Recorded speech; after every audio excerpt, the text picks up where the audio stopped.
Oh, hello. It's Tuesday, the 28th of February, and it's travel day! One day earlier than it was supposed to be.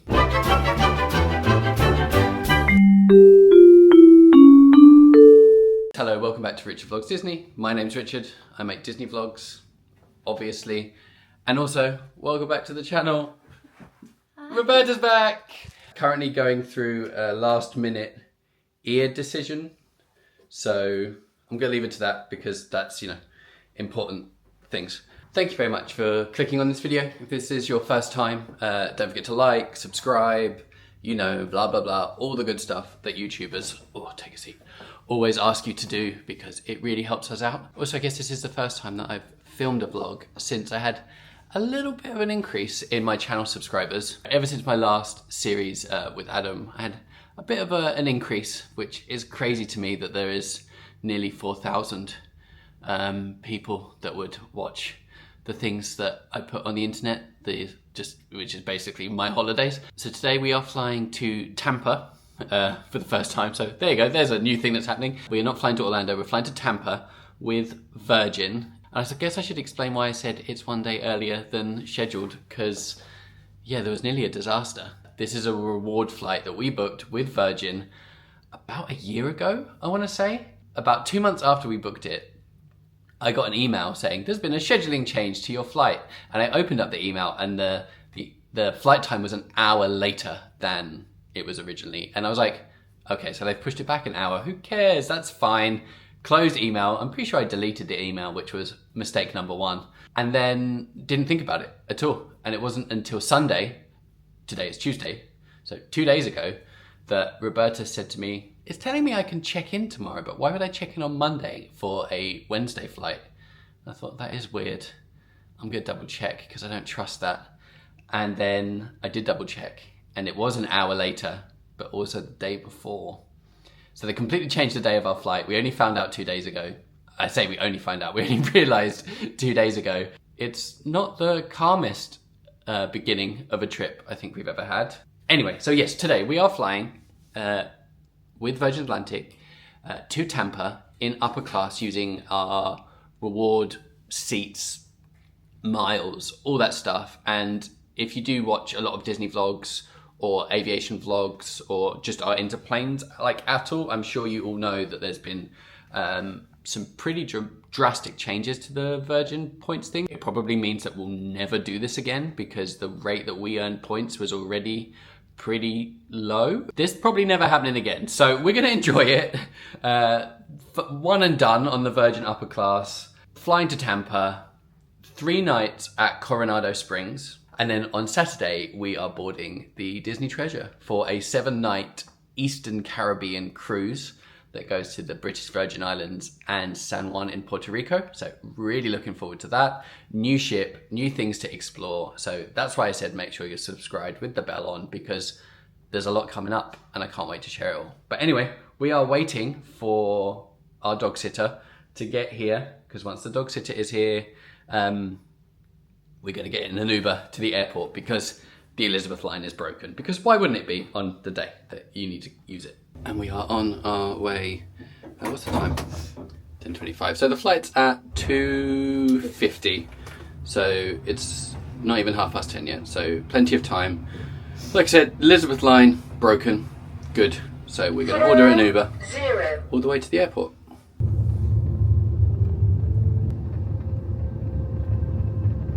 So one of the benefits of flying Virgin Atlantic upper class is you get to use the upper class check-in wing. As you can see, it is dead empty. There's no one here. And then you can go straight down here to security. It's a good perk, actually, because, security alone, just having this is going to save a lot of time. And now we exit through the security gift shop, otherwise known as duty free. We're nearly at a point where we can sit down and I can talk. Give me a second and then we'll catch up. And this is the entrance to the lounge. And welcome to the Virgin Atlantic clubhouse. It's very nice, very large, and I like that there are windows that I can see planes out of. It's a Delta 767 pushing back. Wow, this vlog has, I feel like, everything I've filmed so far has been probably bad. Who knows? But it's been very stop-start, and I'm actually happy now to sit down. The upper class wing, it's a separate little drop-off. When you get up, you have to press the button, tell them that you are where you're flying to, your name, stuff like that. It was great when we arrived. There was no one there. When I say it was empty. We were the only ones there. It's a real good little perk, that one, in terms of just something that can sometimes be quite stressful being not very stressful. And of course, in the lounge, we've got a bit of time, not as much time as we'd intended because of the traffic, but that's fine. Some food has arrived. Unfortunately, I didn't wait for you. By you, I mean the viewer, not Roberta. For the chicken wings, we also have some gyoza.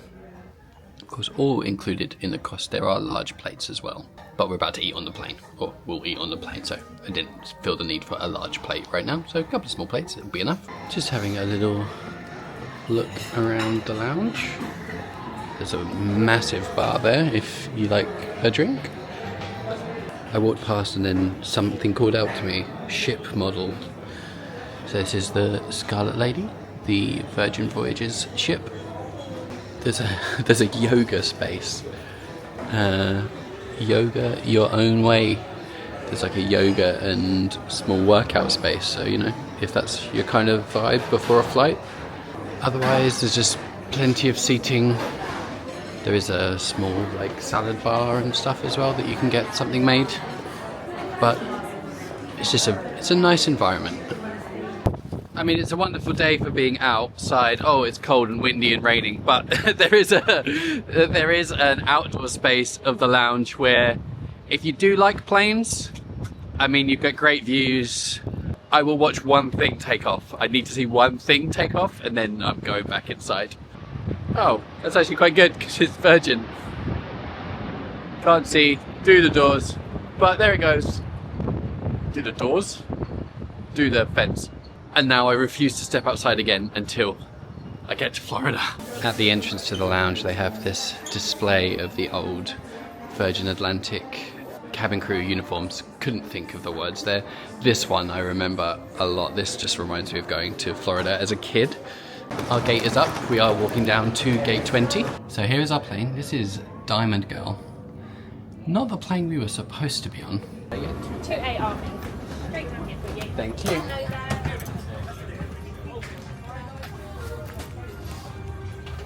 Now we're on the plane. I've got my little microphone just because of the air and everything. It can be quite noisy. So we originally booked to be on an A330-900.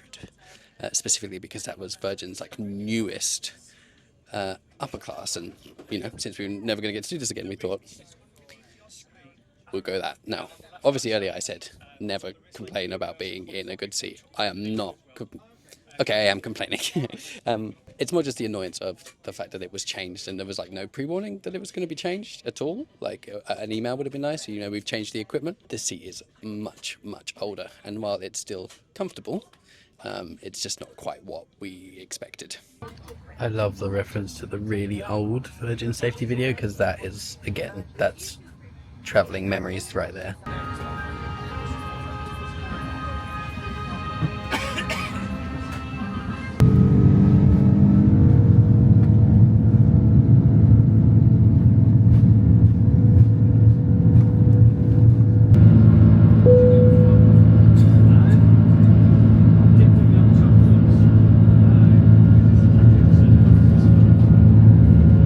I'm actually not completely sure the last time I saw blue sky.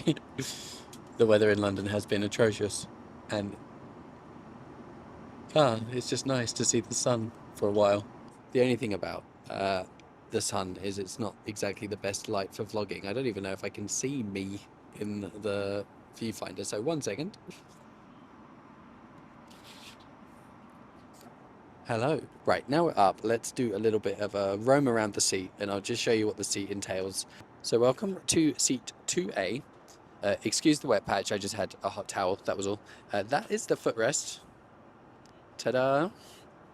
We have this little thing here where you can see it cut out. That's where the table is, and if I press this table button here, which I will try and do, that pops out. I still haven't figured out yet how to actually get the table out, but we'll do that in a minute. And as if by magic, the table is out because the crew member came and did it for me. You press that button. I think they do it for you, but it's supposed to, like, I think you press it and it comes up. It was a bit jammed, but I also have this little bowl of crisps now. But anyway, TV, this is on a pivot. You press this button here. It can be moved around, made more comfortable. I'm probably not going to use it, so it doesn't matter to me, but that's where it is. We have the little cocktail table here, which again is on a push button. A light for attracting attention, and who does not love attention? Here you have the seat controls, so up and down is for like raising the seat, not so much, not for a bed, but just recline. You also have the lumbar controls, which is this bottom set, and then you have the table eject, which I've already shown. And then over here is where you would do your like convert to bed, which you shouldn't do during turbulence. Right, let's go through the amenity kit. The bag itself is like a recyclable paper pouch, and then you have toothbrush, earplugs, Ren skincare. You've got day cream, hand cream, and lip balm, toothpaste, socks, eye mask. It's very similar to what you get on, you know, any real airline amenity kit.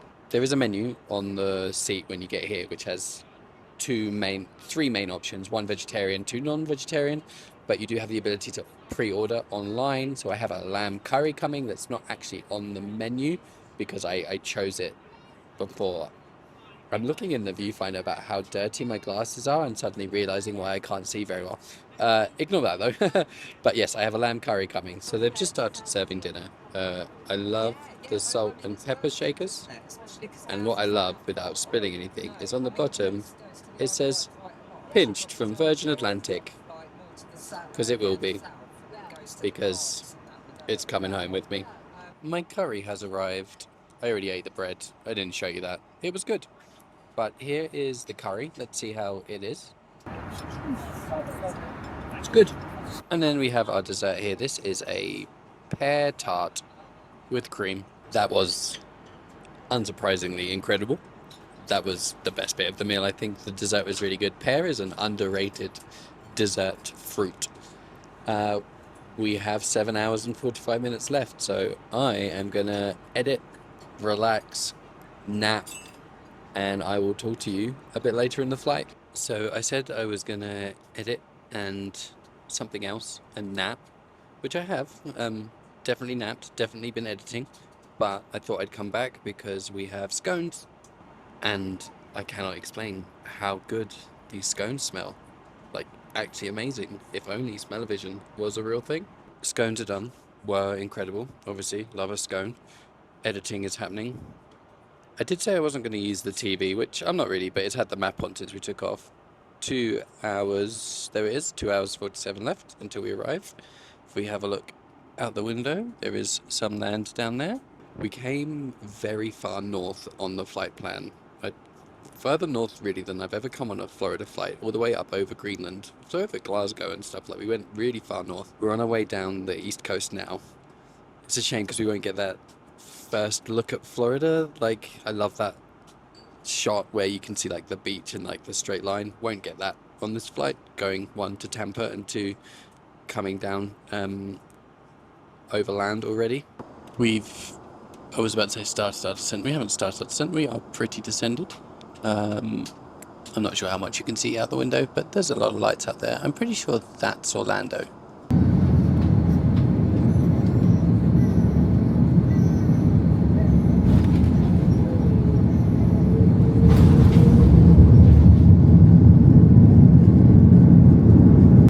One thing I didn't think I explained is we got split up.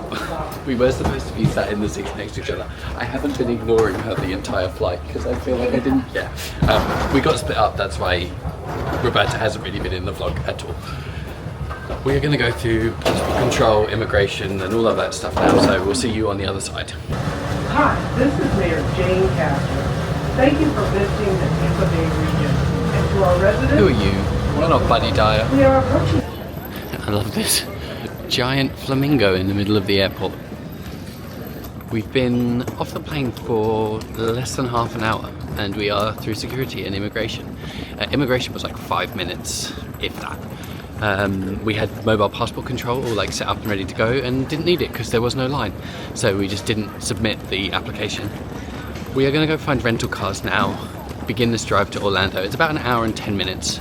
This airport's giving me like 90s, early 2000s Orlando airport vibes. Like, it's just kind of like an old school American airport. I don't know how to explain that, but it's very nice, it's very quiet, it's very chill. Kind of everything that Orlando sometimes isn't. Do I like it more? I don't know. Leave that with me, but it's definitely a calmer arrival experience in Orlando, that's 100% for sure. So at Tampa, the rental cars are all in an off-site, like off-airport place. There is a train that takes you there though, so that's where we're on our way to. We're obviously at the hire car place. You just get that train, it brings you straight over here, and all of the hire cars are here, so just follow the signs, it takes you to the same place. Less than 40 minutes since we landed. We're basically at the car. Orlando could never. We're in the car. Let us be glad. No. And he said Frozen? Let us be whatever that is. Wicked, no Wicked. Directions are on the screen because I'm at an airport that I've never been to before and I don't know exactly the directions. It's saying an hour and 12 minutes, so let's drive. A very dark Disney World sign.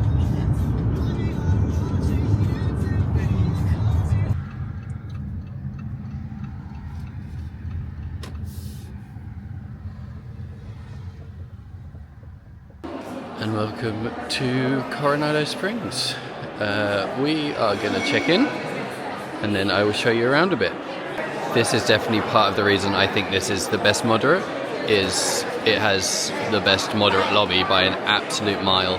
We are checked in because of the whole arriving a day earlier scenario with the flight and everything. We had to ask about combining our bookings because we had to book like an extra night in the hotel. So that just took us a little bit of time, but we are in the Casitas buildings. We're gonna go over there now, building 2. And then actually I'm so ready for bed. We are looking for room 2184. There's not a lot of light out here, but 2184, we found it. Let's try the magic band then. And that's a good sign.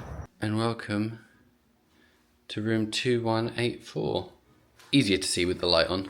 This is a king room, hence the one bed, but we will do, before I go and get the luggage, I will do a quick room tour and show you around. We can start by the door because it's where we nearly always start. I think this is the best moderate, and one of the reasons I think it's the best moderate is I think it has the best moderate rooms. Over here then, let's start over here. Bed, raised up as always so you can fit your luggage underneath there. Let's have a look. Cupboards, storage space, drawers, plenty of plugs in the lamp here. USB-A on the front, so if you do have a newer device, just something to consider. You'll need to get an A to C adapter. Because it's a king room and it's a single bed, say a single bed, it's obviously not a single bed. One bed, it is a king bed, so massive bed, huge bed. Oh, here's the safe. Pretty good size, gonna take all your standard electronics. So, you know, everything you need will fit in there. A nice 3 Caballeros based piece of art. A lot of drawer space over here, like an absolute ton of drawer space. So if you are an unpacker, we probably won't in this room because we're only here for a few nights, but lots of drawer space. There is the fridge. So the standard front door opening fridge, not always getting as like the coldest, but Keurig coffee system. I mean, I don't need to get it in focus because it's terrible Joffrey's coffee that no one's ever going to drink.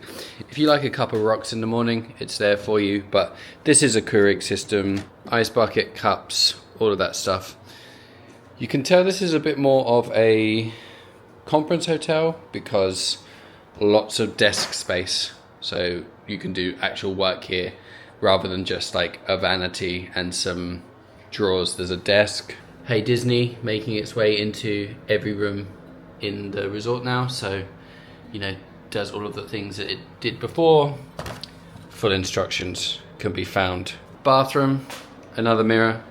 Because we are in a moderate, you get 2 sinks, so single sink in a value, double sink in a moderate. We have the Disney toiletries. Here's your wardrobe space. So big wardrobe, extra pillows, ironing board, and then in this separate room, there we go, toilet, shower. Another reason that I love it, glass shower door, no curtain, glass. The body wash is still here. You can see they've updated all of the labels and everything, so no more silly white stickers covering up. They have updated all of the labels, but it's still the same body wash smell and conditioner and shampoo that we know before. Found the button to turn off the fan because the fan is very loud. That's a very quick overview. Oh, actually, one more thing. You also get a nice seat with another piece of 3 Caballeros artwork. There we go. That's a quick overview of a Coronado Springs room. I know that they've been updating the rooms at French Quarter and they look really good as well. But this is much better, I think. Not even I think. This is much better than Caribbean Beach. Haven't stayed at Riverside, so can't 100% say for sure, but seen plenty of stuff like vlogs and pictures and stuff. I'm still convinced that this is the best moderate room in Disney World. I feel like I have a lot to say, but it's very late, and if I start saying it now, it's just going to come out as gobbledygook. So I think what I'll do is, for now, I'm going to end it here, and then we'll move into the next day where I've had coffee and food and sleep, and I'll wrap up everything that, you know, today in general and finish this one out. So skip ahead. I mean, don't skip in YouTube. I will skip ahead. Anyway, now. Oh, hello. That's better. Sleep has been had. It's morning, obviously, if you couldn't tell. Welcome to Coronado Springs during the day. It actually makes sense for me to have cut the vlog into 2 pieces because I couldn't really show you anything of the hotel, so let me spin you around and show you where we are. Welcome to Coronado Springs. This resort is massive. If you watched my very first vlog series that I did when we stayed here, I talked about it then, but it is absolutely huge. Obviously you can't really see it on camera, but it goes all the way back there. This is a really big lake. Back in the day before they had the bridges and stuff on the lake, it used to take an age to get to the back if you ever stayed here. We are in the Casitas buildings. We're in building number 2. There's 3 different types of building here at Coronado Springs. You have Casitas, which is those ones. I'll take you to the others, but over there you have the cabanas, and right at the back you have the ranchos, and then the tower, which is kind of its own thing. It is part of the resort, but it feels very separate. The thing with Coronado Springs is it is a convention hotel. There's a big convention center here, so it gets used a lot for conventions, kind of why it's so big. It also means I guess it feels slightly less themed, like it's not as in-your-face Disney as some of the other hotels. I kind of like that, but I get why some people, especially if you've got little kiddos, you might not want that. You might want something a bit more in your face. But for me, it feels like it's a really good middle ground between a deluxe resort for the amenities, because it has a gym and multiple table service restaurants and bars and lounges. This has all of the amenities of a deluxe resort, but for most of the time, very good moderate resort pricing. In the main building, you have your quick service. This is El Mercado de Coronado. Just like every Disney quick service in the resort, breakfast, lunch, dinner, times board outside. This is of course where you can get your breakfast Mickey Waffles. We just noticed that now there are mini waffles. I mean, this one he's already half dead. But I have Mickey and Minnie.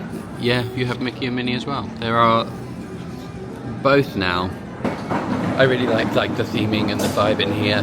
Like I said, it's not in your face Disney like some of the other places. It's very chill. It's just very neutral and calm, and I kind of like it. We're gonna go have a look in the shop now, so let's go through the shop and we'll carry on exploring the resort. This is Panchitos. This is the store, obviously, the shop here at Coronado Springs. We have some resort specific merchandise, hats, t-shirts, towels. They have a, I think this is a corksicle. There it is, a Coronado Springs corksicle. This is huge. And $44.99 plus tax. There's also this big turvis. Turvis. This one is $34.99 plus tax. Don't like that one as much, but I do like the Mickey shapes in it. And then I quite like the mugs. The mugs are nice. Before the tower, this was the main entrance to the resort, next to where Panchitos is, with the nice fountain. And then this is what was the check-in area. This was the main check-in area before. Now it's just a sort of study, like workspace, again, convention hotel. So lots of space for people to jump on laptops and do work. And if you look up there, there's a very not subtle, really not hidden Mickey, but just a Mickey. And I showed it a bit last night, but this is the new main building, and you can just see the difference. This is why I love this resort. Hello. I mean, it's just great, isn't it? I genuinely think that this has a better lobby than many deluxe resorts. This is just grand and intricate. There's lots of patterns, and while the colours are very muted, the colour they use, I think, just ties it all together. I love it in here so much. But yeah, this is why I think this is one of the reasons. Oh, there are many, but one of the reasons I think this is the best Disney moderate resort. It's a bit foggy outside. It looks a bit grey. It's definitely not as grey as the viewfinder's making it look. This is the cabanas sections. This is my favourite of the three buildings types. I think it has a real sort of villagey, almost like island kind of vibe. We stayed there in our original series in 2022, if you want to go back and watch that. Kind of see, it's like the sun is trying to break through. The other thing this resort has that I think makes it the best moderate is the dig site pool. I hope you can see it from that shot, but it has like the giant pyramid at the back. I think it's the best pool of any moderate resort. And the fact I keep saying I think it's the best rooms, the best lobby, the best pool. So you can see why it sort of racks up. Couple that with the amenities that you get. I just don't think there's many better moderate resorts, or any better moderate resorts than this one. There's a better view of the pool and the pyramid. There's a water slide. They do obviously pool games and activities and stuff. And then way at the back there, you've got the Ranchos buildings. Those are the furthest away from all the amenities. But they got a real like deserty, like El Paso kind of vibe going on. The sun is supposed to come out. It's supposed to be quite warm today, but it's just struggling to get started in the morning. Let's go back to the room. I want to wrap up this vlog. I want to wrap up my thoughts about yesterday, the flight, the travel, the whole shebang, and let's just close this one out. Outside of the dig site pool, they do have village pools dotted around, so if you don't want the hustle and bustle of the busy pool, there are quiet pools around. This one is also right next to the health centre, which is another thing that is only in this moderate resort. No other moderate resorts have gyms apart from Coronado Springs. So if that's something that's important to you, not to us on this trip, but if that's something that's important to you, this is something to consider. It's mirror talk time. I feel like even though this rotates and I can just do this like that, I don't know, there's something about talking in the mirror, like looking at the camera lens, especially for like the end of vlogs. I don't know why I do it this way. Anyway, it's wrap up time. It's a hard one actually, because I feel like I've definitely shouted at a TV, I say at the TV, at YouTube, listening to vloggers, aviation vloggers like Slate, business class and like upper class flying. but then also now I'm going to do it, and maybe I've been quick to judge, or maybe you're screaming at the TV. Go ahead. I give you permission. Shout at me. Tell me I'm selfish. But I think you have to understand that the disappointment is not from necessarily what we got. It's what we got compared to what we booked and prepared for. And that's the difference. Like, we were really, really excited to try the A330-900 seat. So we'd watched like a lot of YouTube about it. We'd watched vlogs and reviews, and we were very ready for that. And me especially, and I think Roberta would say similarly for her as well, like, once we've got that thing in our head, like, that's what we're ready for, like, that's what we want. So I think that's where the disappointment comes from, not necessarily from what it actually was, which, while it's just demonstrably not as good as other business class and business class seats out there, it's still a bed in the sky. And that's something that I will never take for granted, because it was comfortable. Like, it was comfortable. There's a definite lack of storage in the seat. There's a definite like crampedness to it, but that's just because that seat was released in like 2003 and it hasn't been updated since. And every other airline is putting a lot of effort into those kind of seats. And so is Virgin, hence the new seat on the new planes. And the A330-300 is in the process of being phased out of their fleet. So those seats are going away, unless they're going to stay on the 787 for a while. But we're into like deep aviation, pointless talk now. This isn't a Disney vlog anymore. Disappointment, gratefulness. Tampa is a great airport to fly into, though. I will say that 5 minutes through immigration is just something that Orlando could never do. Even Terminal C would just not be that quick, at least not anymore. Was so good. The fact we got from plane land to hotel in 2 hours and 15 minutes, when the drive from Tampa is an hour and 10 minutes, shows you kind of how well we did. And I think you would be lucky to get the same from Orlando, and that's a 30-minute drive down the road. So definitely consider it. Like, if you are flying to Florida for Disney World and you drive, and there's a significant discount in flying to Tampa, it's an option. Like, it is definitely an option. I had to pause then for a second. I don't know if you could see before, I had like something on the bottom of the... You don't care. And while we're here, like, bell, all of that fun stuff, I am going to go and have a day where I don't vlog and just chill out in Florida before we hit some parks. I will see you whenever next week for you, a few days for us, and I'll see you in the next one very soon. Bye.